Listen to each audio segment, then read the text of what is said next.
Welcome back. In 2023, legalized gambling was a $100 billion industry in America. That means a lot of people do it, some professionally, and some of those professional gamblers are going to be unhappy, they tell us, with a part of the new Trump economic law. One of those gamblers who spoke to us is a gentleman named Phil Galfond. He is a professional poker player. Here are his concerns.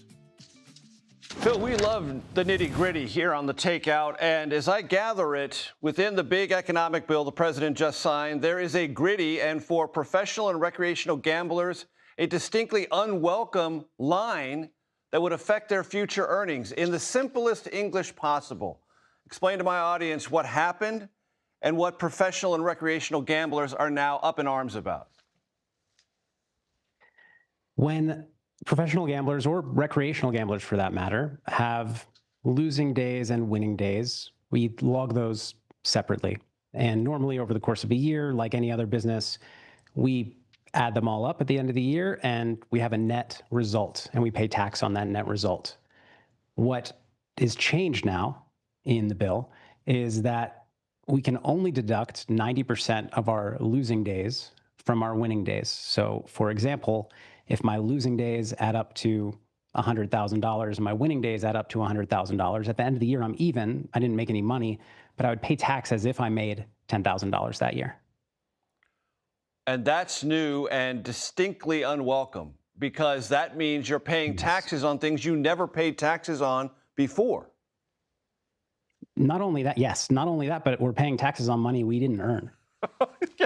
That's maybe I've been waiting for Washington to figure out a way to do that, to tax you on something you didn't even earn. What effect would this have on recreational and professional gamblers? I mean, would it deter them? I mean, would it knock them out completely? Could it? It could. It depends on the type of gambling they do. So I'm a poker player. Some poker players will quit. The majority, I think, will continue. The honest ones will pay more in taxes. Several will perhaps pay less in taxes because it's challenging to track session to session. The IRS is relying on us to tell them. And so one of the reasons I really dislike this is that it punishes the honest people disproportionately and for really no gain for the government. Sports gamblers, both professional and recreational, are going to have the hardest time because edges in sports are a lot thinner. And you make a lot of bets throughout the year as a sports gambler. And so what I think will be interesting to see is if after a year or two of this, the recreational bettor who's betting $50 a game for fun, on the side of his regular job, gets a tax bill, having lost money on the year, broken even on the year, that they weren't expecting. And I think that will change behavior for sure. Could this also shift some gambling into more shadowy locales?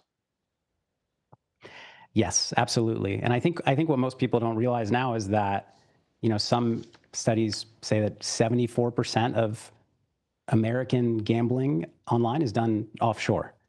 So the majority is already going offshore, and this is just going to send more offshore where it's less trackable and really further hamstring the legal regulated online gambling businesses in the U.S. How much are we talking about here? What's the gambling business industry year to year? In the U.S., the study I was looking at says $90 billion in revenue from U.S. online gamblers, 74% of which, is going offshore. I was interested to read a couple of articles about this, Phil.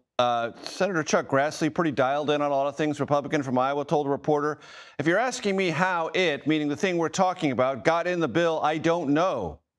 I don't know anything about it, said John Cornyn. I'm not sure what it does. Hello? Yeah, I don't understand how any of this works, but I do know that whoever put it in didn't consult a gambling expert.